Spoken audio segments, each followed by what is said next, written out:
you live from Tennessee, from the east to the west. We are talking Cowboys everything. And you've just entered the Cowboy Zone.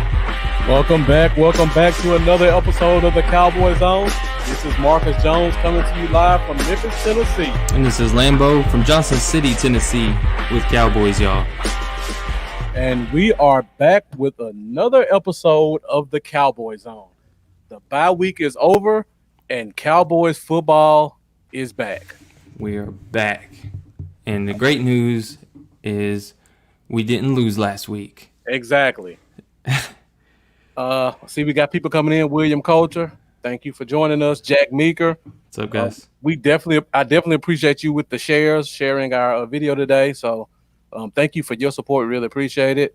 What's up, Jeff? I got a chance to catch Jeff on the Block Party ATL podcast right before we come on. So if you guys are looking for some more Cowboys talk, be sure to join the Block Party ATL fan page, and they do a weekly podcast at 7 p.m. Central Standard Time.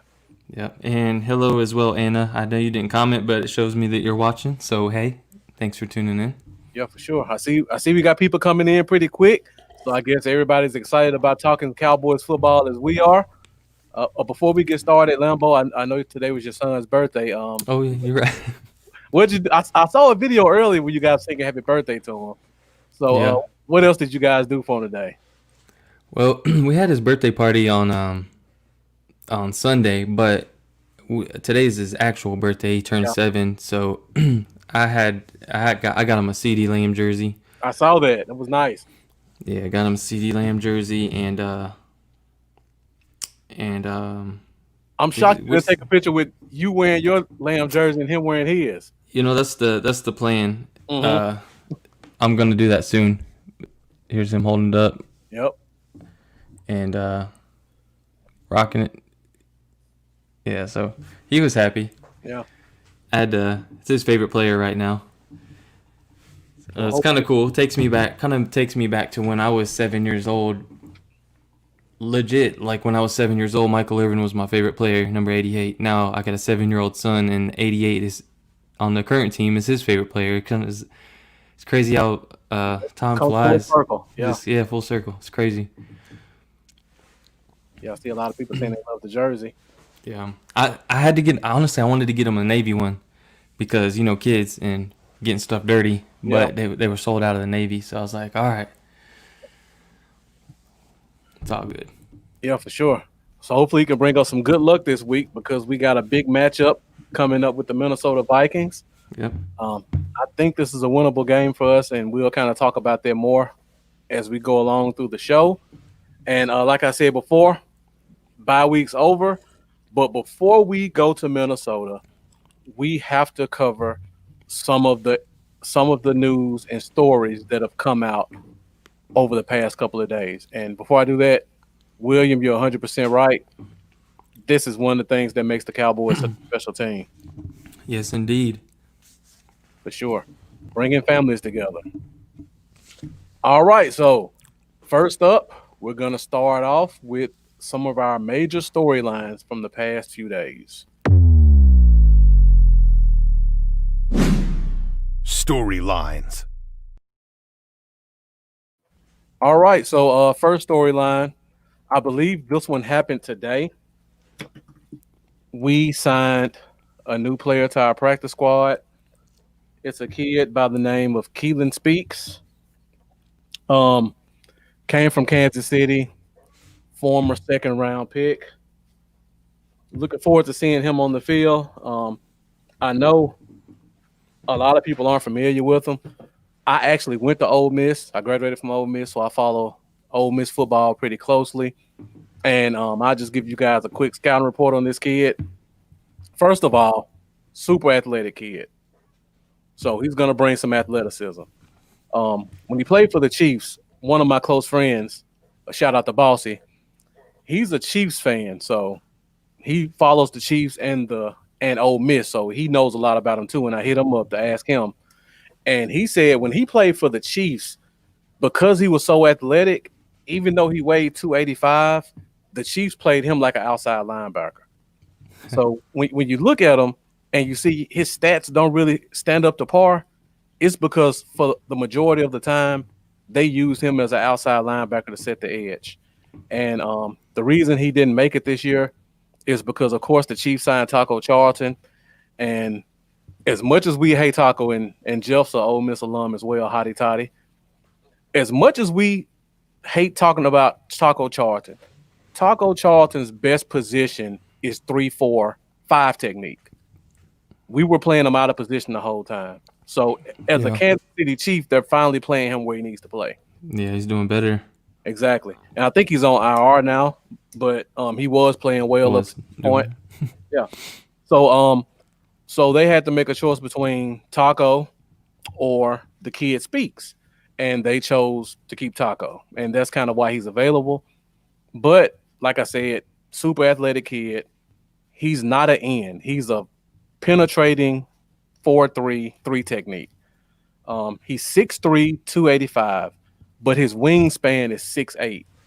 So what that tells me is it's going to be hard for a tackle to get their hands on him. His arm length is almost 35 inches. And just keeping up with this team, you guys know how important arm length is to an offensive and defensive lineman. Right. We'll see. We'll see if he gets to touch the field in the coming weeks. Exactly. And I don't want to make this comparison, but I feel like it's a good one. When you talk about David Irving, David Irving was also a Kansas City Chief. Super athletic kid. They played him at outside linebacker. It didn't work. We took him off their practice squad. He got into a 4-3, and he really showed us his stuff. I feel like this kid has that kind of potential. Yeah. But I don't want to just put it out there and make you guys think he's going to be the next David Irving. Actually, to me, a really good comparison to him would be a young Tyrone Crawford, but more athletic. Yeah. I see Jack Meeker. Oh, you did the same thing at the same time. So yeah, I don't know whose 4-game suspension you're referring to. Yeah, I didn't hear nothing about a suspension. I think he had a suspension, but that was in December, if I'm not mistaken. I think he had a 4-game suspension in December. Okay, so he's already served that. Yeah. And like William said, you said you don't know, but they chose Taco over him. The reason for that is because, like I said, Taco is a pure 5 technique. We just played him in the wrong position. Speaks is an athletic inside pass rusher. He just didn't fit their scheme. Somebody took a chance on him. It didn't work. And hopefully we'll benefit from that. So I'm looking forward to seeing him, probably not this week, but next week. Like I said before, Tyrone Crawford is a good comparison for him. And as you guys know, Tyrone Crawford. It was a good comparison. And Tyrone Crawford was on the COVID list. And I've been watching the chat rooms and people have been saying, well, why do we sign this guy? We need cornerback depth. We don't really need cornerback depth. Go ahead, Bob. We still have cornerback depth, even with Diggs. We got, as much as you guys hate our corners, we have the 3 starting corners we've had for the past 4 years on our team right now. They weren't Pro Bowlers, but they weren't just awful. Yeah. On top of that, we got 3 cornerbacks on our team right now we haven't even looked at yet. So before we start bringing corners in, let's look at the guys that we have here. Now, when you go to D tackle, you got Antoine Woods, who's a nose tackle. You got Eli Anku, the guy we just signed. He's a nose tackle. Devon Hamilton is a nose tackle. The only 3 tech that we have on this team right now is Neville Gallimore. We're playing Woods out of position, so we need a 3 technique for sure. Yeah. And that's where this kid will fill in at. Yeah, he could do that at 6'3", 285. Yeah, sure. I mean, about the same size Crawford. Yeah, and we don't need him as a starter. We just need him as like a 3rd down guy. Yeah. And I agree completely what's up, Brian? I agree completely as far as cornerbacks go. There's too many guys on the roster that we haven't even got to see on the field yet. Exactly. Robinson and Westry being the most notable. And we got another kid that nobody talks about who's been there for 2 years. His name is Deontay Burton. Um, he slipped through the cracks for me the past couple of years, and the reason why is because in college he played wide receiver, and again, I'm a big college guy, so I always knew the name as wide receiver, and we'll go into our next storyline. It's not really a Cowboy storyline, but it's something the fans have talked about. People talked about bringing in DeAndre Baker. So I said, you know what? Let me just see what corners we have. And I looked at Deontay Burton, and we have him listed as a cornerback. So that's another corner on our team that we haven't even seen yet. Yeah. I think we brought up Rashard Robinson to the practice squad Beard gang in the building. from LSU. I don't know much about him. Yeah. Another one of those guys. He transferred from, I think he started off at Alabama, if I'm not mistaken. I'm almost certain he started off at Alabama and then he transferred to LSU. Yeah. And he's another kid, probably 6'2", 190 pounds, runs a 4.4, 4.5. We got a lot of corners on our practice squad who are tall and athletic. I mean, Deontay Burton is 6'2", former wide receiver, so you know he has ball skills, and he runs a 4.4. And then we got the guy I've been pounding the table about, Chris Westry, 6'4", and runs a 4.3, and he hasn't even left the practice squad in 3 years. Yeah, I would honestly rather get to see him on the field than to have, brought in a Baker. Yeah, I saw the video you posted too, Lambo, about Baker. Of Cooper just completely shaking him in a circle. Right. And then the second one where he just gives up on the play. Right. Just gives up. He does it a lot. Yeah, often. He just pulls up. He won't even try to chase anybody down. Well, he has terrible hips, and he runs a 4.5, and he's 5'11". I mean, yeah. I don't care what round you're drafted in. Yeah, cornerbacks bust. They bust often. Often. And I'll put this in Cowboys vernacular. Assume this kid was Mo Claiborne. Would you want him? Because that's, to me, he's a less athletic Mo Claiborne. Yeah. The first round pick. Would you guys have taken him back? And Brian comes in with the Francis Bernard. I'm looking at Brian's beard. Has it grown longer in the past 2 weeks? It looks like it, don't it? I'm still jealous because I still can't grow anything in this spot right here. Right here. Lambo, I haven't shaved my beard in 3 weeks. I haven't shaved mine since. Remember, I shaved it on Halloween. Yep. That's the last time I'd shaved mine. Yeah, mine just doesn't grow. And look at the beard gang. It's not fair. We can't be beard gang. Beard so long is not even in the profile picture. That's ridiculous. All right, so since we're on cornerback talk, we just got some news. Awuzie is officially back this week. Oh, I'm sorry, Brian. I got hypnotized by the beard, and I completely forgot your question. Francis Bernard. Ambo, you want to take this one? Just what do you think about him? Well, we both have wanted to see him play some this year, which we haven't really got to do see much outside of special teams. But I don't know. I would like to see him get some snaps. He's obviously has the potential to be the best linebacker in pass coverage that we have on the team. Yep. I mean, I can't say for sure. Haven't got to see him really, but in college, one of the best, if not the best in pass coverage. So outside of that, it's really just I want to see what we have in him. I know a lot of other fans do as well. Mm-hmm. I would like to see him get some snaps. At this point, we're starting to see a lot of other young guys on the team develop and getting their chances to develop, which I think we need to continue to do this year. That needs to be a continuing trend. And it's time for us to see some Francis Bernard and Bradley and I in that mix too. Yes. Going back to Jack Meeker's question, the new COVID stuff affect players getting on the field? I don't think it will. I think whatever COVID procedures they had in place, I think it was pretty strong. So if guys test positive, I think we're going to go through the rest of this season seeing a lot of good players probably being out. But we've been seeing that all year anyway. And the only thing I think it will really affect I think the NFL is going to start really taking a toll on these teams in terms of fines. I wouldn't be shocked to see several teams lose some early draft picks because they have multiple guys testing positive for COVID. We've already seen it happen with the Raiders. Didn't they lose a third round pick? And I think the team got fined $500,000, and John Gruden got fined like $125,000. It was something ridiculous like that. Oh, I don't remember, man. So I think we're going to see a lot of that. And once teams start getting hit in the pockets and in the draft picks, they're going to step in and start making some changes with their players. Yeah. Yeah. OJ O'Neal. Is that a new face, Lambo? Maybe.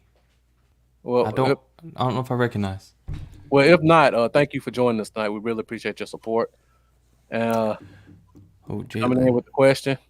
I read an article about that somewhere today, and I can't remember where I seen it at. Yeah, I saw that too. But we still take a hit if we do that, right? Next year. I thought it had to be 2 years from now. What's that? Oh, yeah. If they designate him a June 1 cut, we can save $7 million. And then we'll have a $4 million dead cap hit in 2022.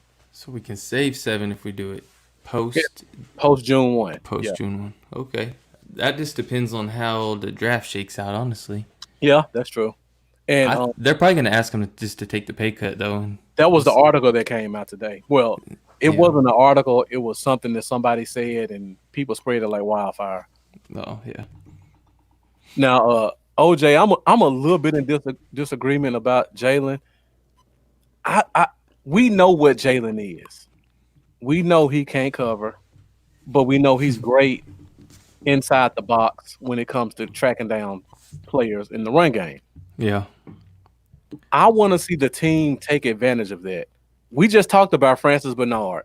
We know he's a great cover guy. Jalen's playing 97% of the snaps.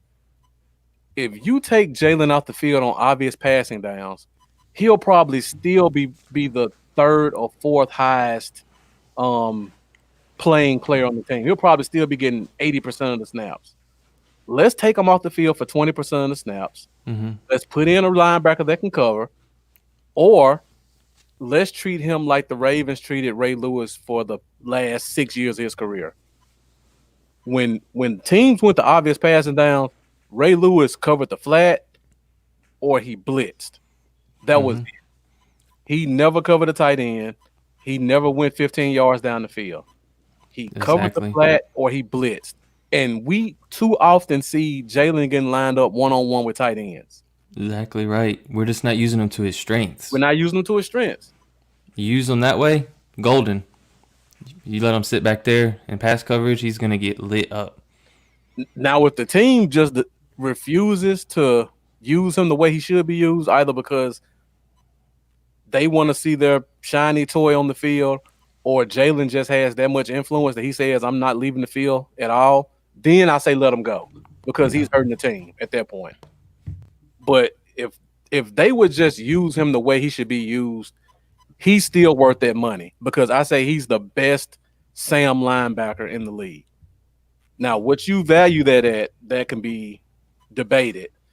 But when you have a player who's the best at what they do, or top 5, because he's top 5 in what he does best, you keep that around. And he's bottom 5 in what they're making him do. Exactly. But the stuff that he is terrible at stands out because it's always on third down when you need a stop. Always. That's what kills Jalen. Teams just target it. Yeah. Target him. That's what kills Jalen. But if they would just use him like he should be used, I feel like you would have no problems with having Jalen on this team. Oh yeah, we'd all be much happier with him. That's for sure. Yeah, every play he made would be an impact play if you just took him out on passing downs. I really believe that. All right, OJ, I appreciate the great question, and of course he can't cover. He has he has no other thing he can do but take penalties. Now, the little ticky tack roughing the passer, I give him a pass on that one, but Everything other than that, he just makes some boneheaded plays sometimes. But again, for what he does, he's top 5 in the league. And you guys would hate to see him go to a team like the Ravens or one of these teams or the Niners, or a team with a real DC who sees what he does and uses him. He would be amazing. Good follow-up. Only if the team commits to going to a 3-4 full time. Yeah, it'd have to be a 3-4. He can't play defensive end, but outside linebacker in the 3-4, he could do that. Yeah. He's too athletic for DN either. Like Brian said, yep, J. Lou's good for that too. Yeah. All right, so we got appreciate that, OJ. Appreciate your support. Help us blow up. Like Thanks, our man. videos. Be sure to subscribe to our YouTube channels, and also make sure that you share whenever you see us online. We go live every Wednesday night, 8:30 Central Time, every Sunday at 11 o'clock for a pregame show. Thank you for your support. Yeah, thank you. All right, so Lambo, we get a Woozier back. Yeah. So it looks like we're going back to our corners from last year. Pretty much. Woozier, Almost. Brown, and Lewis. I wish Jones was in that mix right now. I know. Yeah. How do you think we're going to look going forward with this cornerback group? I don't think it's going to be, honestly, I don't think it's going to be as much of a fall off as a lot of people are thinking. Mm-hmm. I really don't. Our top 3 guys right now with Diggs out have played together, like you said, for the last so many years. At least 3 years. They've got the chemistry. They know how to play with each other. So, I think Anthony Brown will probably end up on the outside. Okay. Maybe. I agree. And I just don't think it's going to be far off from what I don't know. I'm not expecting them to turn on and become shutdown corners, but It's not going to be a tremendous drop off, is I guess what I'm trying to get at.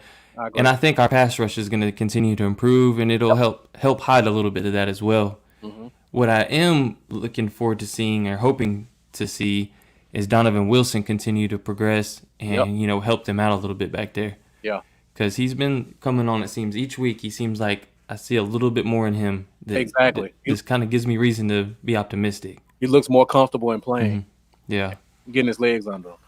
Now, great points you made, Lambo. And I'm with you. I don't expect us to magically just become shutdown corners, but I don't expect us to fall off the cliff. Yeah. I don't expect us to look as bad as we looked with Darryl Worley playing outside. My only concern is what happens with our number 4 corner. I don't like Savion Smith at corner. I think he's a safety. I don't either. Man, let's see what Reggie Robinson's got. I don't know. You want to move him back to corner? I mean, I'd like to. I'm scared. I'm scared we could be seeing one of those Byron Jones situations. You rush the guy off to safety. Mm-hmm. And maybe he's a good corner. We just don't know. I don't know. Yeah. I would like to see him get an opportunity. I want to see something, right? Like, I would like to see it. I mean, Woods has shown me nothing to say he should play 100% of the snaps. I look at the snap count every week. Woods has played 100% of the snaps the past two or three games. I know the last 2. That doesn't make sense to me. Put Robinson on the field for 10%. Give him 12 snaps a game. Let's see what he can do out there. He can't look at Austin Woods. Yeah, you get him out there, you don't know what's gonna happen. I mean, he might make a play, you get some confidence going. Yeah. Just let him progress a little bit. Let him get his feet wet. Yep. And you guys are bringing some great comments. I'm put some on the screen. Okay corners, none of the great. I fall victim to going into these fan sites and respond. I know you do it, and I look at your post and I'm like, Lambo, why are you getting sucked in? And then I do the same thing. And it sucks because you waste half of your. So I was going back and forth with some guy who was talking about Anthony Brown sucks and he shouldn't be on the team. And I said, Anthony Brown is not a great player. He's an okay cornerback. He's not awful. I've seen awful. Yeah, he's not awful. Go watch the Raiders, the Falcons, and the Seahawks. You'll see an awful corner. Those are awful corners. We've seen awful corners before. Right. Marion Edwards. Yep. Exactly. Green Lattimore. I think that's something you want to. We've had some awful corners before. He's not an awful corner. And Shane, thank you for joining us. I think I saw you on Star Gang earlier, so I appreciate you coming over. Same with you, Brian, as well. He says that we win the division, we're going to mess up our draft position. You don't want to see the Cowboys lose, but would it be better in the long run if they do? Lambo, what do you think about that? About going for the division and missing out on being a top 5 pick team? I don't know. I feel like there's busts anywhere you draft, really. Mm-hmm. Honestly, you could look at any year's draft and see some of the best players in the entire draft not coming in the top 10 picks. Yep, exactly. So I don't know.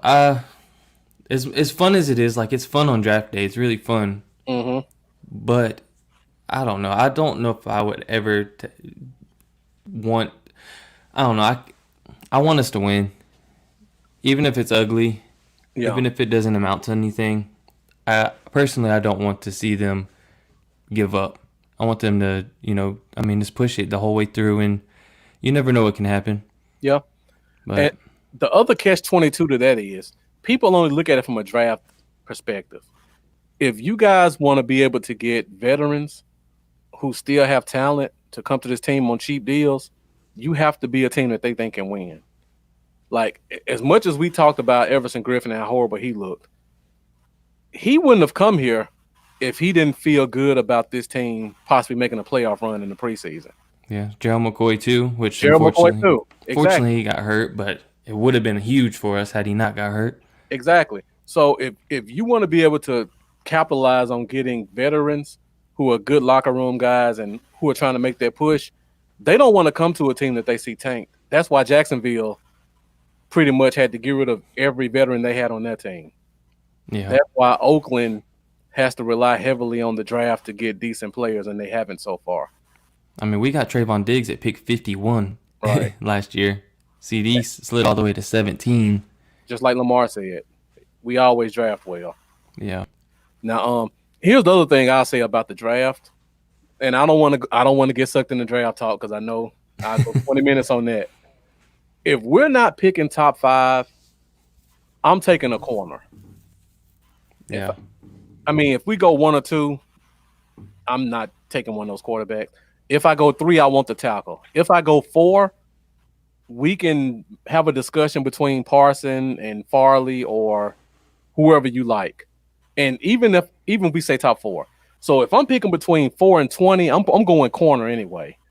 And for me, the drop off between Surtain, Farley, Wade, Jace Horn, and Paul Adebo is not much of a drop off at all. Okay. So if I'm picking 5 and I'm taking Surtain, or I win the division, I'm picking 18, I'm picking Adebo, I'm still getting a starting corner. So I'm good either way. If we do that, does that mean Chidobe's out the door next year? Well, at least one of them is. And there's no doubt in my mind Jordan Lewis is gone. Yeah, he's out of here. He will pack up tomorrow if they cut him. Probably gladly. Yeah, he wants the opportunity to go start somewhere. He wants to play outside. Yeah, that too. Yeah. So unless you tell me we're gonna tank and we're gonna try to stay in the top 3, I say go for it because it's a heavy corner draft, and we're gonna get our guy either way. All right, so I can't wait for the draft. Yeah. Still mid-season, or season's still going on. I'm sitting here thinking now about how fun the draft is going to be. What's up, Dennis? Yeah, the last time we picked in the top 5, it changed our franchise. You talking about the Zeke year? Oh yeah, that was Well, I think our franchise changed more because of that 4th-round pick than the first uh, round pick. But yeah. I that's think another discussion for another day. it could have been Ramsey and then Henry. Yep. Ooh.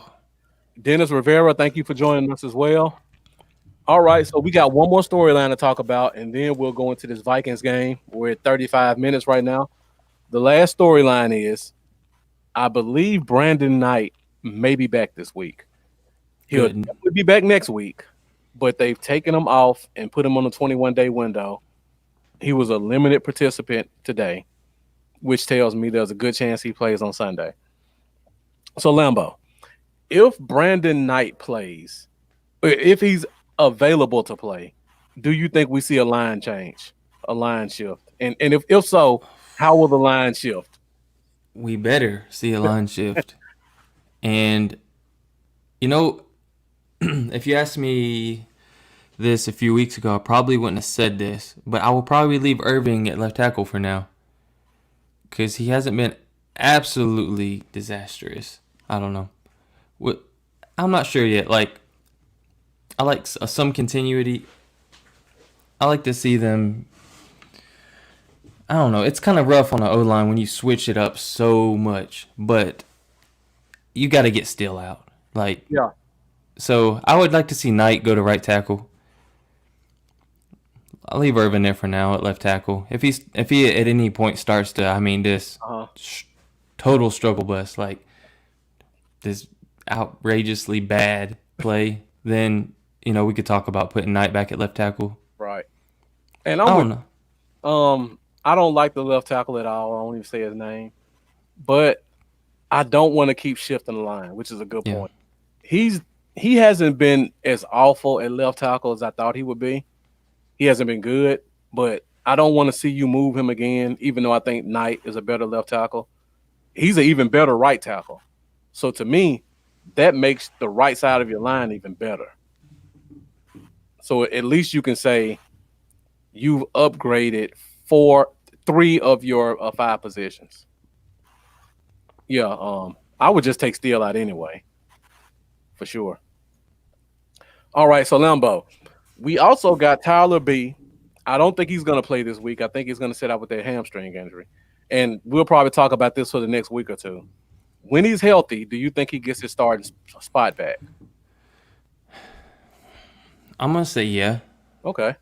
I'm not completely convinced in my mind that they'll do that, but it just makes too much sense to me to have the young guy that's going to be your future at the position continue to get the reps and experience, so he's ready to go next year when Dak's back. So to me, I think he does and he should. Yeah. Hopefully the staff feels the same. I hope so. Jack Meeker definitely agrees. And William, I feel sorry for Steele too, because he should not be on the field. You're right. It's a horrible circumstance that got him here. But unfortunately, he is on the field, and we have to talk about it. If you go look at Brandon Knight was an undrafted guy last year who only played one game. So coming into the year, That's my dude. Brandon Knight played one more game than Steele, and Brandon Knight looks far and away a better player. And Brandon Knight didn't even play left tackle in college. Steele played right tackle in college, so he has some familiarity with the position. He just looks lost. I don't know what it is. I think it's bad feet, but that's something we can talk about in the offseason once we go into more analyzing the season more. So I think that's pretty much it on what I have with storylines. So now we're at 9:08. Wait. Oh, go ahead, Lambo. Close out storylines. I don't know if this would be considered a storyline, but we got a quarterback change again. Mm-hmm. I thought we talked about that last week, but we can hit it on it again. Did we? We probably did. Well, I keep looking at Andy Dalton right beneath me, and I'm wanting to smack the ball. Give me that.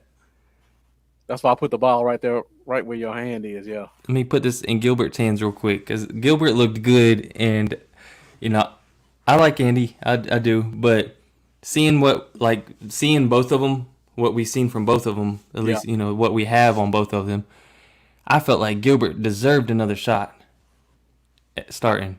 Definitely. I mean, we was going against Pittsburgh, man, with a horrendous line in front of him, and he looked really good, man. The guy has barely any experience in this league, Yep. and he just looked good. And it kind of upsets me that he's not going to be back out there because I think Andy's going to be gone next year regardless, Right. and Gilbert could be the backup of our future for the next 3-4 years. And on top of that, he provided a spark to this team. Like, if you guys go back and watch the game, whenever he ran the ball around out of bounds, the defensive guys were standing up, high-fiving him, slapping him on the butt. Andy Dalton almost got his life ended, and nobody even went to pick him up. That's the difference between those two quarterbacks. Yeah, that doesn't make much sense to me, man. It really doesn't. I think just the optics of that would say, you stick with the guy who the team rallies around, right? Rallies around, support of. Thank you for joining us, Mendoza. I know you were watching the Star Game podcast, so I appreciate you coming over here and joining us. So far, we've just been talking about major storylines. You came right on time because now we're about to get into the Cowboys versus the Vikings game. And Dennis Rivera says Double G for sure. What was the nickname that Big Game James gave him last week? Go Gadget Gilbert. Was that it? I think so. It's something like that. Go Gadget Gilbert. I think. Yeah, that Mark Colombo. That was you read about that, didn't you? Yeah, I did read about that. I believe it. I don't believe that wasn't I don't believe that was a fake story. Yeah, I don't either. Bring in a fiery offensive line guy and you want to replace him. And Joe Judge is the type of guy who likes to get in people's faces anyway. So I definitely believe that. Yeah. All right, guys. So we're at 9-11. So now we're about to move ahead and we are going to go on to Cowboys versus Minnesota Vikings. And our first topic up is key matchups. Key matchups. All right. So, of course, talking about the Minnesota Vikings. I like that nickname too, Mendoza. G-Rod. I like that. Jack Meeker, one more question before we move on. Is it the Jones family using Andy as a way to help lose? I mean, you never know. And I personally think they convinced Andy Dalton to come here because they said, we're going to help revive your career. And Jerry Jones is a player's guy, and he's a keep my word guy. So I feel like he's just so close to Andy. He doesn't want to hinder the rest of his career. So he's going to give him, I think he's going to give him one more shot to prove himself, just because he probably gave him his word that he would to get him to come here in the first place. And plus they're paying him $3 million. So I guess you want to get your money's worth. So key matchups. Brian, I see you guys are hitting it already. And Jeff hit the very first key matchup. When you talk about the Minnesota Vikings, you got to start at the top. And far and away, their best player is Dalvin Cook. To me, I think Dalvin Cook is probably the most explosive running back in the NFL right now. Yeah. I mean, we could probably make an argument for Nick Chubb or maybe Alvin Kamara. But in terms of pure running back, I think it's Dalvin Cook, hands down, when he's healthy. Dalvin Cook is number 1 in the NFL for 10-plus yard rushes with 27. That's ridiculous. Number 1 in the NFL. And Dalvin Cook versus 8 or more defenders in the box has a 90.5 rushing grade, which is first. That's the highest by running back since Adrian Peterson in 2012. This is what we're dealing with this week. Yep. Now, I will say this, and William, we're going to get to that as well. And going back to that, yeah, I believe it's money as well. They pay him $3 million. Jack Meeker says he's excited to see our run D. And that's one thing I was going to point out. Our run D has improved dramatically over the past 2 weeks.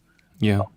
Ever since we did our hashtag addition by subtraction, our run defense gave up 94 yards to the Philly running backs in total, with a 4-yard an average yards per carry average when we were normally at 6 yards a carry.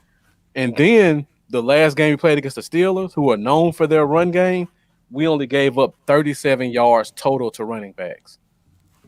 So our run defense has been looking amazing. And I think it's because we finally got Neville Gallimore on the field. Yeah, And he's looking good. Yeah. And we finally got a group of nose tackles who are coming in with energy and actually getting penetration instead of getting pushed back 5 yards. Yeah. Galley Monster. I like Galley Monster too. That's nice.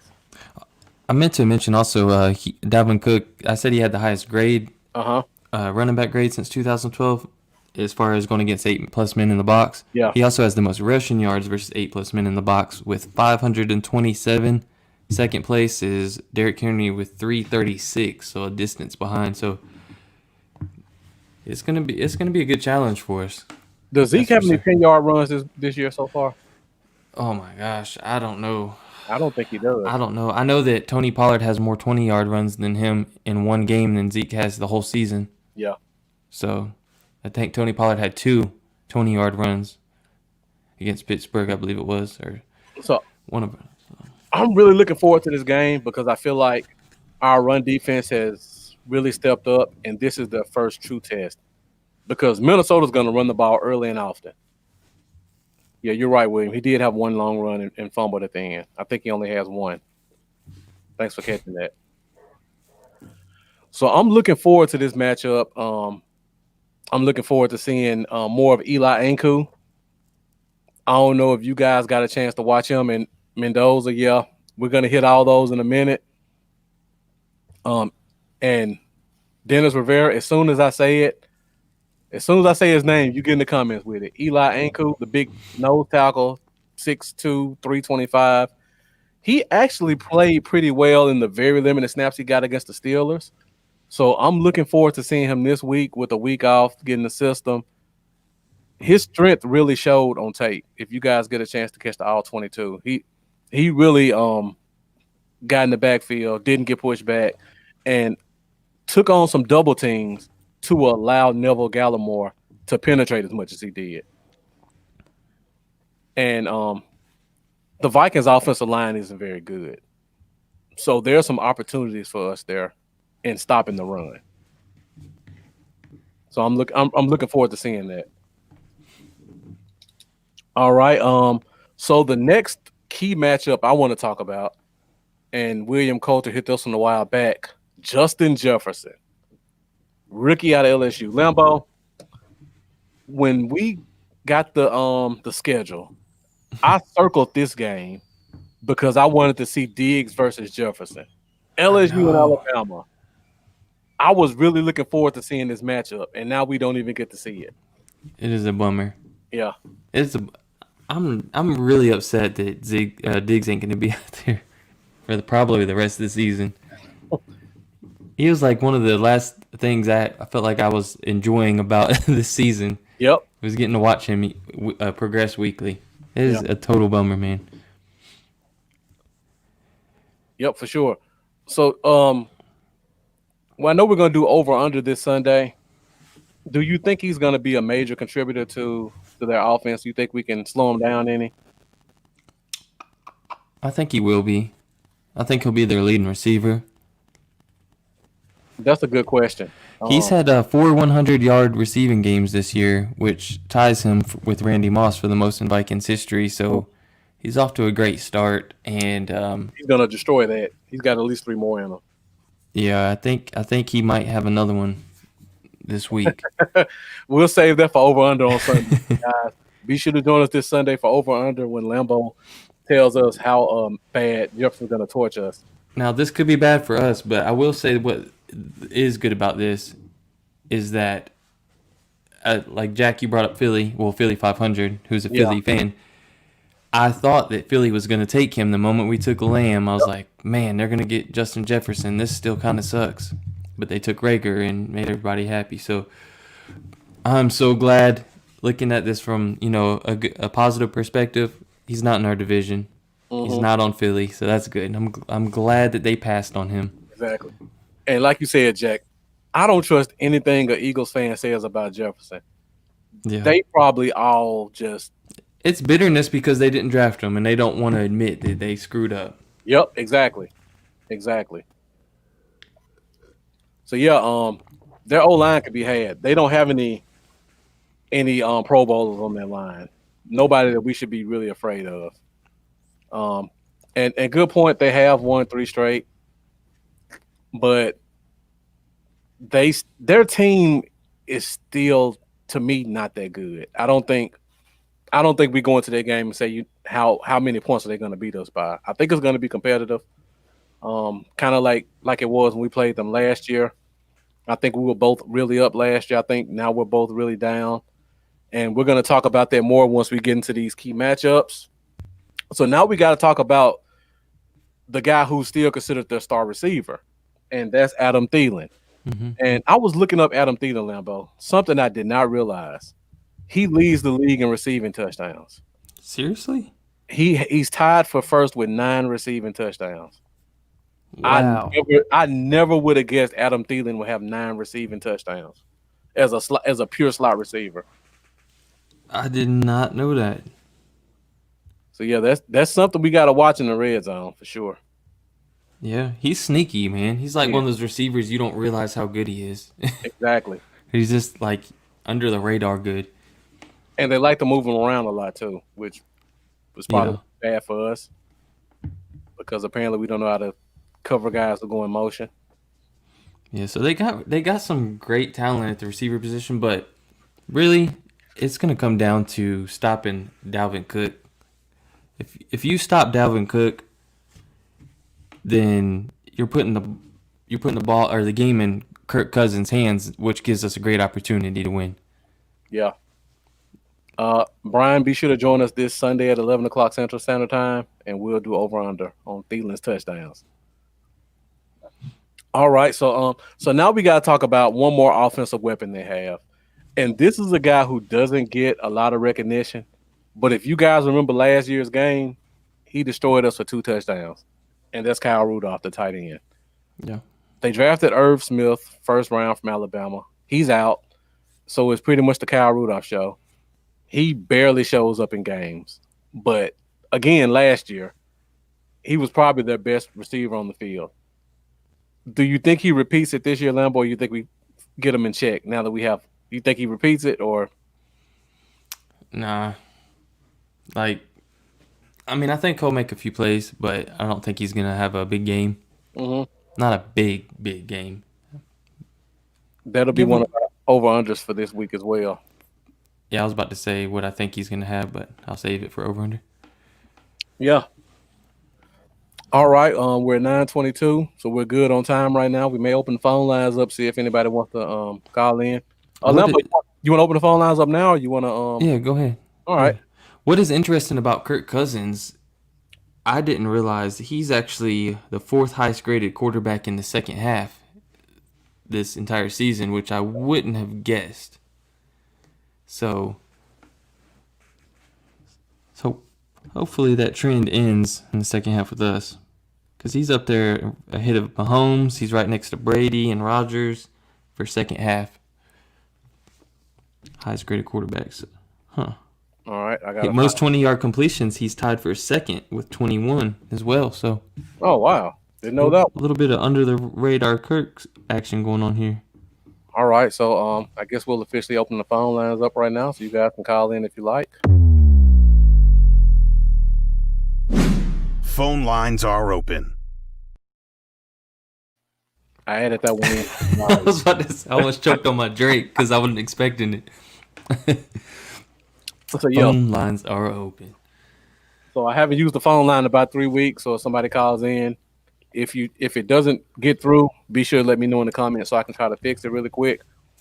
But we got a couple of more key matchups to talk about, and if anybody wants to just call in and talk about anything, we'll be more than happy to discuss a few other topics. If anybody just wants to call in, talk about anything, donate a few hundred on Cash App, no, I'm just playing. I'm just playing. Hey, if you do want to support, we do appreciate it. We want to start giving out more prizes and stuff like that, and we don't want to come out of pocket.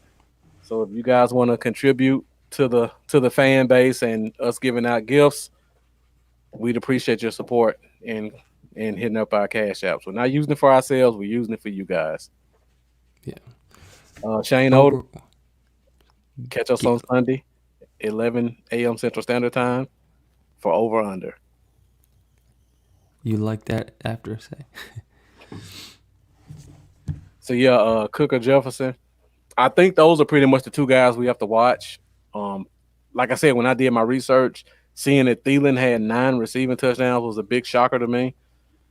But I think the explosive plays from Cook or Jefferson would be the ones that kind of take us out. Yeah. And William Rudolph has been horrible for 3 years, but he somehow got 2 touchdowns on us last year. Everybody wants to beat the Cowboys. Exactly. We're every team's Super Bowl, no matter what our record is. Yep. All right, so now we talked about the Vikings offense. Let's talk about the Vikings defense. And the first thing I want to talk about, we got to start up front. Their defensive line is not very good. Their front seven has been probably more decimated with injuries than ours has been. I think Barr, their linebackers out. They traded Yannick Ngakoue. They Danielle Hunter, their other defensive end, is out. So they have a bunch of just guys on their defense. And when I was looking the team up, nobody on their defense has more than 2 sacks.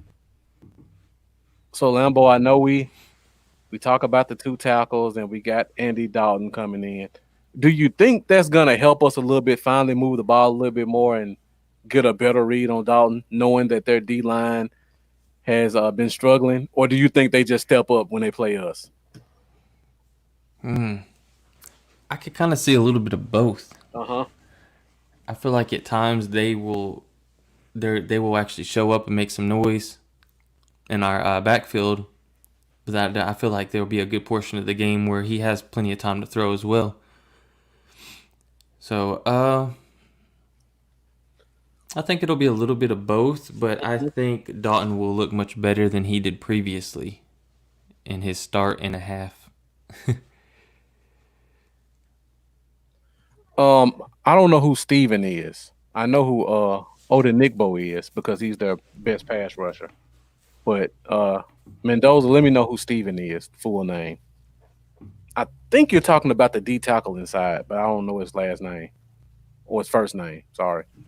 So yeah, I really feel like this is one of those games where the Vikings don't really blitz, so we're not gonna have a Cardinal situation. They're gonna really try to play us straight up. Shamar Steven. I'm not familiar with that name, but I'll be sure to look it up. And like I was saying, they play pretty straight up. Their front seven against our front five. I don't think they have the horses to get back there on us, no matter how bad our guys have looked. So I feel like if whoever our quarterback is wants to have a good game, this is a good game to do it in. I do like their run game. Their defensive tackles play active, and their interior linebackers play the running lanes pretty good. So we'll see how that goes. But again, not a lot of sacks. So this should, if we ever were to have a clean pocket game for our quarterback, I think this will be the one that we should see it in. And Jeff says we need to run the ball directly at Kendrick. I agree. He's not very good against the run when you run straight at him. Jalen Steele shown flashes. I'll be sure to check that out as well.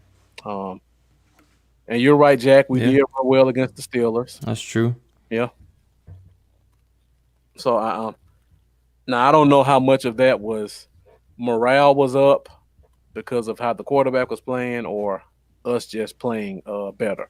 But I think this is a good game for us because their strengths are what our weaknesses were prior to the bye week, and their weaknesses are going to help us see what we thought were our strengths. And with that being said, that takes us to the secondary of the Vikings. And their secondary is probably worse than their front seven. For anybody who follows the Vikings, I know Mendoza does. All 3 of their starting corners were free agents, and they let all 3 of them go. So they went into the season with Mike Hughes, which was a first-round pick last year, Cameron Danzler, Mississippi State guy. I really liked him in the draft. I liked him in the draft too, but he's 6'3". He had a great game against Jamar Chase with LSU, but he went to the combine and ran a 4.5 or 4.5, 4.6. It was like a 4.6. Yeah, he ran a 4.6, which is never good for a corner. And he's actually hurt. He had a concussion. Oh, and they played Monday night, so more than likely he's not playing this Sunday. That's good. Yeah, and also they have what's the kid's name? He is a short corner, Jeff Gladney. They drafted from Jeff TCU, Gladney right? From TCU. They drafted him this year, but he's a short corner. He's a rookie, and he hasn't really played much this year. So he's probably going to be their best corner. I don't even know who the other corners are. Probably a bunch of guys I've never heard of before. But that's what we're going to see this week. They still got their amazing safety, so I don't want to take that from them. But they are severely lacking at the cornerback position. So, Lambo, I'm being optimistic. I think this is a perfect storm of not a lot of pass rushers. All their corners are out. Our offense should be able to move the ball this year. What do you think? Just hearing what I just told you about their team. I think it's gonna definitely keep us in the game if we can just limit Dalvin Cook just enough on defense. I think our offense can score enough to win this game, and I think our defense has been showing up weekly. Now, it's a little bit. I mean, they're almost getting consistent with here over the past couple weeks. So I don't know. I think we're gonna pull off a win. Honestly, I think I had this as a loss. Yeah. Leading into the year, which is kind of crazy because you're thinking, okay, that was when we had Smith and Collins and Dak and everything. But what I seen out of the team against Pittsburgh, even though they're making the quarterback change that I don't understand, and even though Diggs is hurt, I do, like I said, I don't think our cornerback's going to be as big of a drop-off as everybody thinks. And I think we could pull one out here, but I think it will be a close game. And what you mentioned is going to really open up things a lot for our offense. Yeah, I think so too. And I see Mendoza putting a bunch of their players up there. I don't know any of these guys. Now, I do know Quadria Tankersley because I'm a Clemson fan. Clemson, yeah. Yep. So I remember him, and I know his weaknesses. I'm not concerned about Quadria Tankersley at all. He looked lost in college. He was just athletic, so I expect more of the same. Cameron Danzler, I'm almost certain he had a concussion on Monday night, so we may not see him for this game. And then you talk about Chris Boyd. I have no clue who that is. I guess we'll all find out what he is together on Sunday night. Marlo, thank you for joining us. Appreciate your support coming in. So I feel good about this game, like Jeff said. Worse than the Seahawks. This game, and Cole, thank you for joining us as well. Appreciate you coming in. I feel good about this game. Looking at their strengths and weaknesses versus our strengths and weaknesses, I think we finally got a glimpse of our offense last time we played. I feel like we're going to expand on that, even with Andy Dalton playing. So I'm expecting to see us finally get back in the 20s again. I'm confident in that. Yeah. What's up, Lo? Yeah. All right, guys. Phone lines are still open. Dennis, we agree. Shouldn't be a quarterback change for sure. So another thing I like about this game, we're coming off a bye week. They're coming off a Monday night game against probably the most physical team in the NFL in the Chicago Bears. So we'll see. And on a short week. So they play the Chicago Bears on a short week, and then they have to turn around and play us, who should be as healthy and as energized as we've been all season. So I just feel like this could be a perfect storm game for us to really set the tone coming out of the bye week. I do too, and it's gonna be interesting to also check in on Cameron Dantzler as it leads up to the game because I'm showing him questionable. I think he was present at practice today, but I think he was limited. So Yeah, I got to check that too, but I'm almost certain he had a concussion, and he did. I talked about this when Just not enough time to clear. yeah, you need at least a full week to clear concussion protocol. If he plays, I'd be really shocked. We had this discussion about Zach Martin when he had his concussion. I said the exact same thing. It's hard to clear concussion protocols, especially when you add in the COVID and all that type of stuff. And Jeff, good point. Kirk Cousins probably does play action more than any quarterback in the league. So we're going to see a ton of that. And Cole, like you said, the Vikings are just starting to get hot. I have to go back and look at the last 3 teams they played. I know they played Chicago. And Chicago is a team full of fool's gold. Their offense is horrible. Their defense is good at positions, but they still don't generate a lot of pass rush because Quinn has been pretty much a huge disappointment for them. So I'm looking at they played the Bears, they played the Lions, and they beat the Packers. Okay. I didn't realize they beat the Packers. So they are coming in pretty hot. So if we can beat them, this will be a really good game to build our morale going into the rest of our season. Yeah, I mean we're right there. Right there. I And mean, we play the at Minnesota division's right State. there. Division is right there for the grabs. Yeah, Cole, we already talked about that with key matchups. Jefferson, Thielen, Cook, and then I added Kyle Rudolph in just because he scored 2 touchdowns on us the last time we played. Honestly, that was the only game last year that I couldn't rewatch Lambeau. Really? That was the only game that hurt my feelings. So I feel like I need to go back and rewatch it again because one thing I do remember about that game, the adjustments that the Vikings made throughout the game were just amazing. Like every time we stop something, they come out the next drive and do something completely different. They were running Dalvin Cook inside. They started running them off tackle. We started shutting that down. They brought a fullback in. Then they started loading one side and running to the opposite side. It was a great offensive game plan considering all they did was run the ball. Yeah. And like Jeff said, they ran all over the Packers. So yeah, it should be a good game. And now with that being said, I guess we will go into one of our last 2 topics of the night. And this one is game predictions.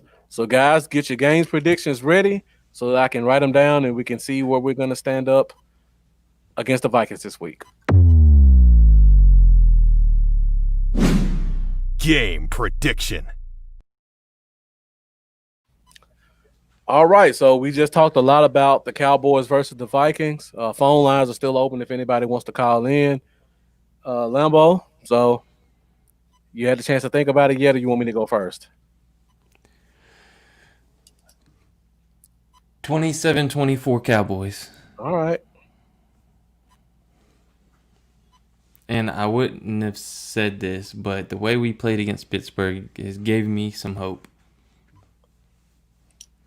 Cole,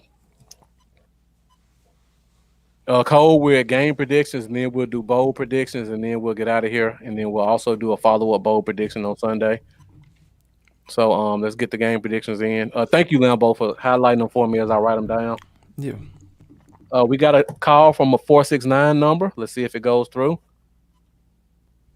Okay, caller, you're on the air. Yo, Who am I speaking up? with?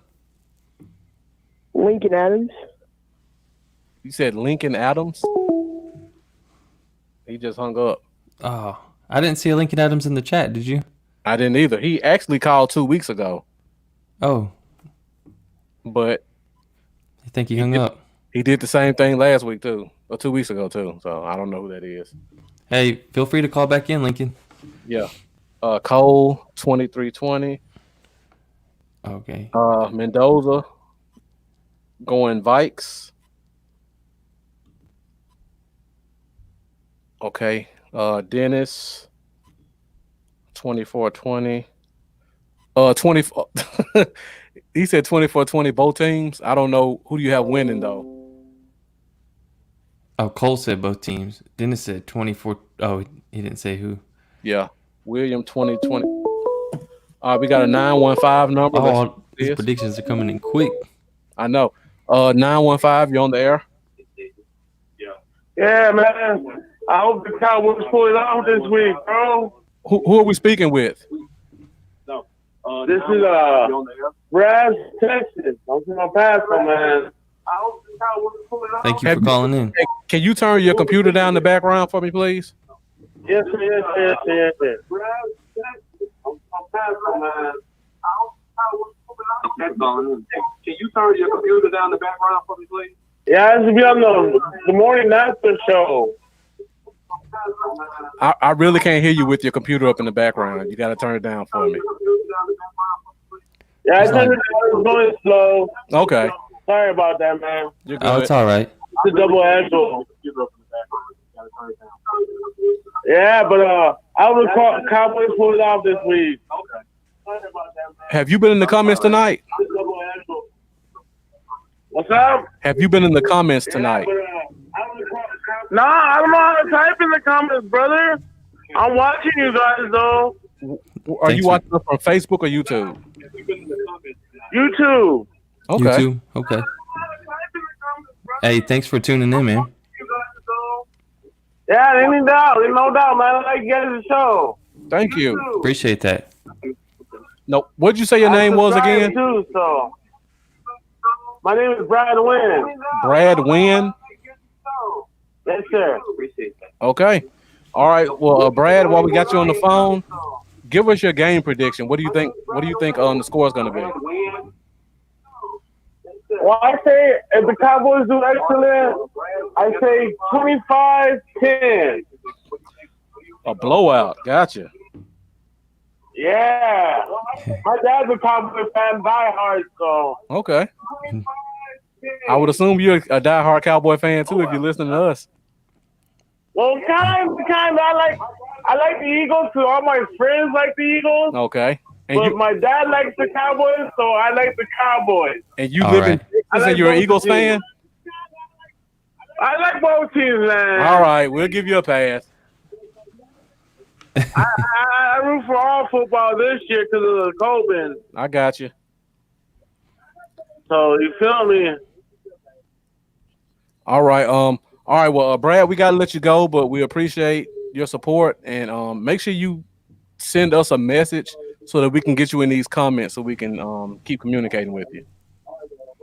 All right, I'll be communicating. I'm going to try. All right. All right, brother. All right. Thank you. Thanks, Brad. Later. All right, Lincoln, I got yours. And Rosie, I see you tried to sneak and change yours. So I'm sticking with the first one. And Brad, you're still watching. You got to give up the Eagles, man. Exactly. Can't do both, brother. That's our biggest rival.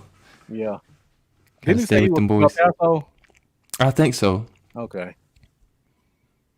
But Dennis's was Dallas, he said, Yeah, I on got that it. prediction.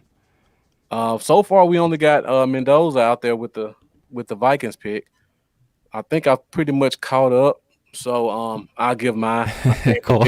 So, you talking about the Eagles, aren't you? That's why I was laughing. I saw Cole with his comments. Yeah. So again, I think this is a perfect storm for us. I feel like we can move the ball against this team. My gut is telling me we're going to score 30. I'm going 33-27 Dallas. What'd you say? Sorry, I missed it. 33-27. I feel like we can put 30 up against them. Yeah. I almost said 30-27, then I switched it to 27-24. Yeah. I feel like we're going to get I think it's going to be a big field goal game, but I think we'll score at least 3 touchdowns. All right. Let's see. Did I miss anybody? Got Cole, got Lincoln, got William, got Marlowe, Mendoza, Jeff. It was somebody, Jack Meeker. If you're still here, let me get your game prediction. And the phone lines are still open, guys. We're going to stick with it for another 5 to 10 minutes. So if anybody wants to call in and talk, that's not an Eagles fan, we'll be more than happy to take your call. And make sure you turn your phone or your computer down in the background. Yeah, we do owe them from last year, Mendoza. Like I said, I can't watch the game.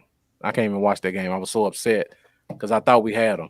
Oh, thank you, Cole, for pointing this out. This is something we should have hit in the storylines. Oh, yeah. So, of course, you guys know we brought in Marquette King last week for a tryout, and Jerry Jones went on 103.5 The Fan, and they asked him the question about Marquette King getting a chance. And his response was, I think we already have our punter of the future. Lame. Yep. Oh, we got Brad Wynn in the comments. So there's Brad Wynn. I think you figured it out. So thank you for joining us, Brad Wynn, in the comments. So you did have the name right. I was unsure if the name was right. Yeah. All right, caller, you on there? What's up, guys? It's Jeff. What's up, Marcus Limbo? What's up, Jeff? What's up, Jeff? What's going on, man? Yeah, Lincoln. When I'm on the air, I'm focused strictly on this because you guys are bringing the comments so fast and trying to talk and keep up. I can't focus on two things at once. I'm not that smart. I can only focus on the screen and the comments. I like basketball, but I'm just it's not in my heart like Cowboys football. Lincoln. One thing I am curious about: who did LaMelo Ball go to, and what pick was it? Because I don't think he went first, did he? So, Lincoln, be sure to let me know that in the comments. That's the only thing I was curious about. I saw the Memphis guy Wiseman went to Golden State, which is going to be trouble for the West. But I'm curious to see where LaMelo Ball went to. All right, Jeff, I got you down at 34-31 Dallas. Give us a quick rundown why you think that's going to be the score. Well, I don't know, but the Minnesota offense, to me, just resembles what the Los Angeles Rams do. Okay. As I said earlier, I made a comment that if the run game is effective, that Kirk Cousins is going to kill us on play action. Yep. That's pretty much their game. And so it was kind of a bittersweet moment because the Cowboys are my team. I got Dalvin Cook and Jefferson on my fantasy team, so I want them to do good. But like I said, if we don't contain, I don't know if you're going to stop. So Dalvin Cook had, 95 yards against the Bears? Mm-hmm. That's pretty good against that defense. So I think their defense is better than ours. So we can keep him to like 110, 120 yards. I think that's a win for us. Okay. But like I said, if the run game is effective, Kirk Cousins is going to kill us on play action. It's going to be wide open. And I think a sneaky play this week, if he plays, would be Irv Smith Jr. I think he's out. If he's out, that's good. But if he plays, that's a sneaky good play because he's an athletic tight end. And I don't know. I see him being mixed up with Jalen if he plays. I see that for a lot of reasons. Of course. And Jalen would lose that matchup all day, every day. Yeah, we had that discussion already. Yeah. But I definitely think it's a winnable game. The secondary is young, inexperienced, and really our receivers, if we can give Dalton some time with a decent running game, our receivers should run circles around the secondary. Yeah, I agree.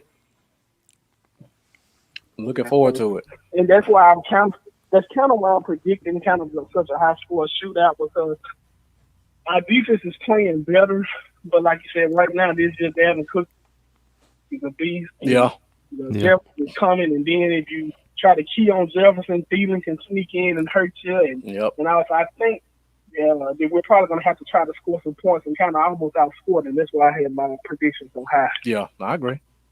Yeah, I could see that happening as well. On the flip side, if our defense play well, we could win, a game that's in the 20s, maybe. But I'm just thinking Kirk Cousins got at least 2 touchdowns. Dylan Dalvin Cook going to have at least 1 or 2 on the ground, somewhere like that. So I can easily see them scoring at least 28 points of offense. Mm-hmm. I'm really looking forward to seeing our new look defensive line because I like the additions they made. Yeah.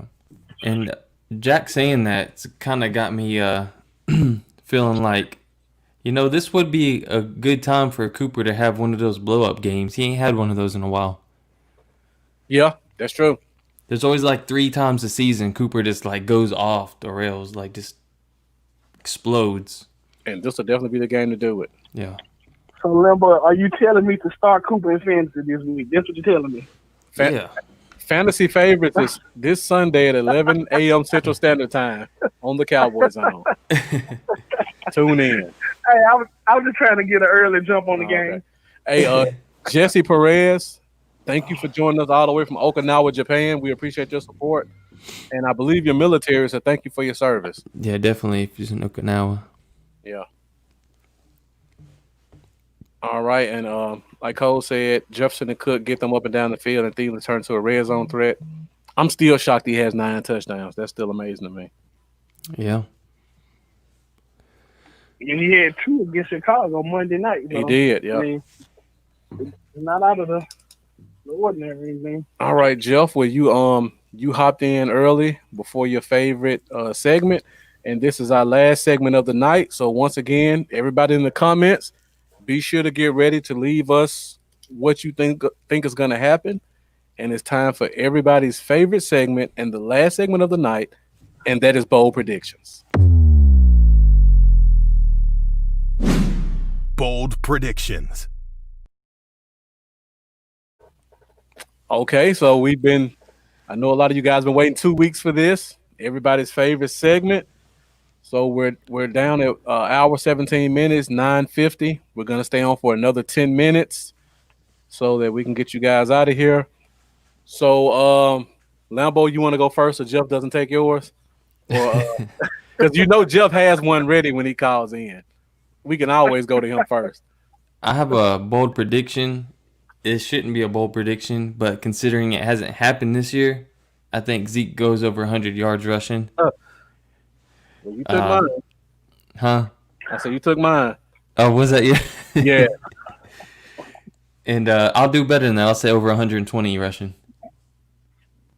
It's kind of sad that I'm calling that a bold prediction, but with the way he's ran this year, It is sad. and he hasn't went over 100, and he's coming off averaging 3.8 a carry. So yeah, I think he'll have a successful.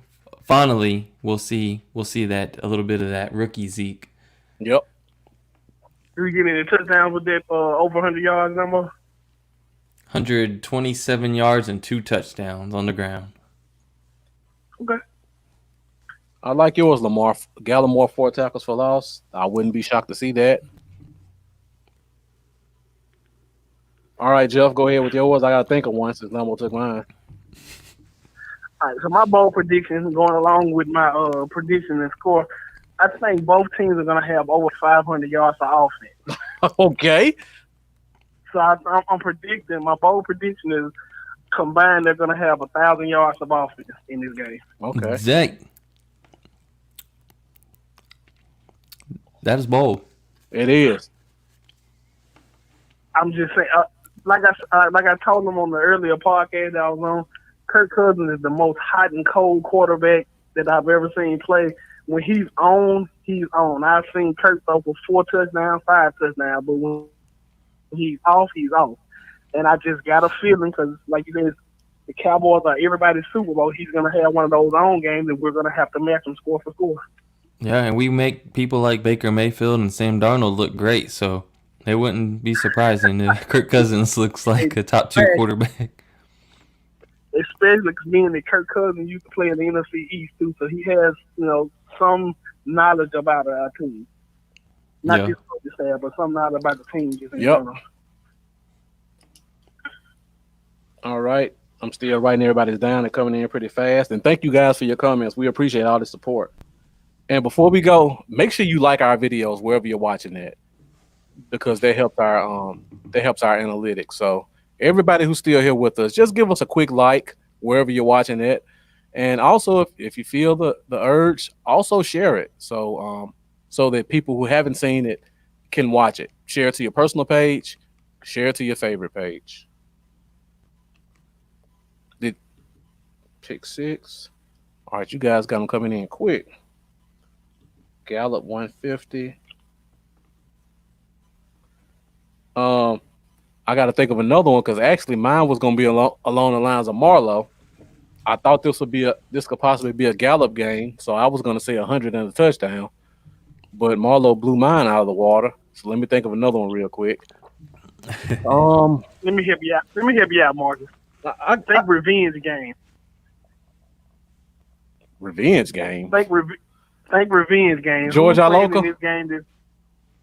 George Iloka? Nah. Who's playing for the Vikings now that used to play for the Cowboys? George Iloka? Dan Bailey. Oh. Oh, Dan Bailey gonna come out here and kick like 9 field goals, kick the game winner on us. Zorline's gonna miss like 3. I'll be so mad. I didn't know where you were going with that one. I forgot all about Dan Bailey, which is funny because I named my dog Bailey after Dan Bailey.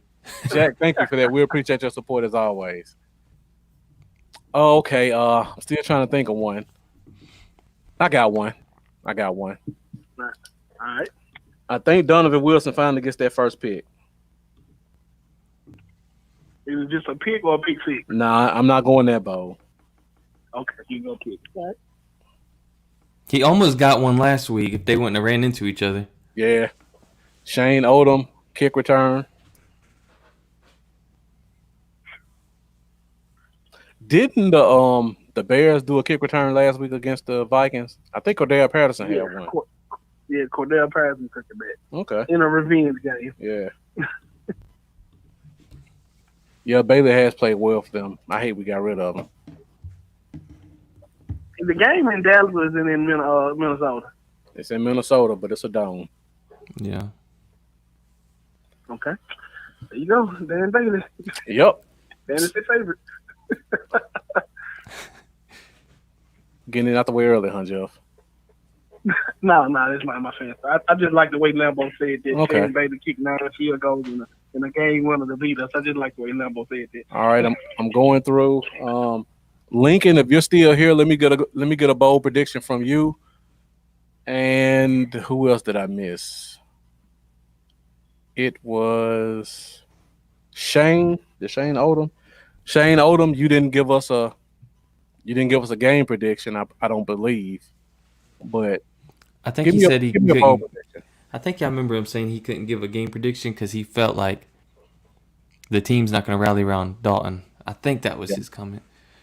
Hey, Dennis, I see you changed yours up from 5 sacks total to 2 sacks for Gregory.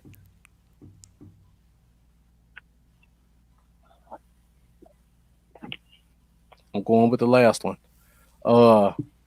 Dark Astro 13. Thank you for watching us on YouTube. We appreciate it. Of course, you came just in time. So give us your bold prediction and actually give us a game prediction in terms of a score while you're here. And we're about to get out of here in the next 3 to 5 minutes. So if you got something, go ahead and put it in the comments so I can make a note of it. And yeah, Jack, Randy is looking good. I wouldn't be shocked if this is the game he gets his first pick in. I'm really looking forward to that, actually. You say his first pick? His first sack. I was like, that's bold. Randy getting to pick this game. All right, Jeff. So before we let you go, you got anything else you want to talk about? Any questions, any comments?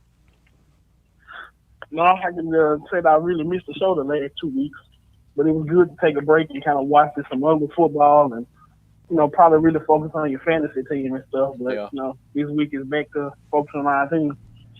All right. We had a 202 number calling us, and I'm sorry I couldn't get you in, but please come back and join us this Sunday at 11 o'clock a.m. Central Standard Time for the Cowboy Zone pregame show, and we will be sure to get you in. All right, Dark Astro, we need some numbers, so give me a score and also give me your bold prediction before we get out of here.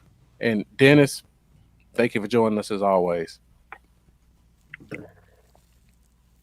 All right, Jeff, if there's nothing else, I think we're about to close this thing out. So, as always, we appreciate you calling in and giving us your input. All right. Well, I'll be back on normal time on Sunday at 11 o'clock to do the pregame show. For for fantasy favorites? Of course. All I'm right. gonna get my segment. I got my computer ready and all. I need you to link me in and do my segment. We'll work something out in the off season. Okay. Gabriel Garcia, thank you for joining us. See you, Jeff. All right, Limbo. All right, yeah, Jeff, appreciate it. See you, man. 2620. All right, Gabriel Garcia, 2620. Vajinx. 2917. All right, I got it. All right, Dennis. See you Sunday. 202. You said 202. What area code is that? Now I'm curious. I don't know what area code that is either. Gotta Thank look you, it up. we appreciate it. As always. DC. Okay. DC, enemy territory. Well, we had the Eagles fan call in, so maybe those are a football team fan trying to call in and talk as well. If that was a football team fan, guys, you got to step your game up. We can't have other teams fans calling in and making us look bad. So next week we need more Cowboy callers. It probably is the Cowboy caller from DC. We probably got more Cowboys fans there than football team. All right, Gabriel, before we get out here, do a quick recap. Lambeau has it 27-24 Dallas. I have it 33-27 Dallas. Lambeau's bold prediction was Lambeau. I don't have your bold prediction. What was it? Zeke was gonna go over 100 for the first time this season because he's not been good running the ball. He's gonna go over 120 yards with 2 touchdowns. Okay. And my bold prediction was Donovan Wilson gets his first interception. All right. Well, I think that is it for tonight. We went till 10 o'clock, almost at an hour 30. As always, we try to get out of here at an hour, but you guys keep the comments so lit. We always end up going over, but we appreciate it. Yeah, for sure. So, Lambeau, go ahead and with that social media before we get out of here. Yeah, you guys can follow me on Facebook, Twitter, YouTube, and Patreon at Cowboys Y'all, and on Instagram at Cowboys Y'all 88. And on YouTube especially, please make sure to subscribe and hit the little bell so you do get all the notifications. And, come say hey and join us next week. Actually, join us Sunday. All right. Well, you guys can find me on Facebook and on Instagram at Bluff City Cowboys. You can find me on Twitter at Bluff Cowboys. And you can also find me on YouTube at Bluff City Cowboys. I hit 100. I'm still trying to get to 200. So all you guys, make sure you go in there and subscribe to my YouTube channel as well as Lambeau's. We got our Cash Apps right here. So if you guys want to support the show, be sure to hit our Cash Apps up. We're going to start giving away more prizes and things like that. The shop is on the way for your Cowboy Dale and your Cowboy Zone football nerd shirts. So be on the lookout for that. And again, tune in this Sunday at 11 a.m. Central Standard Time for our pregame show where we do fantasy favorites and game predictions. That's it for the Cowboy Zone. I'm Marcus. This is Lambeau, and we're out. See you guys later, man.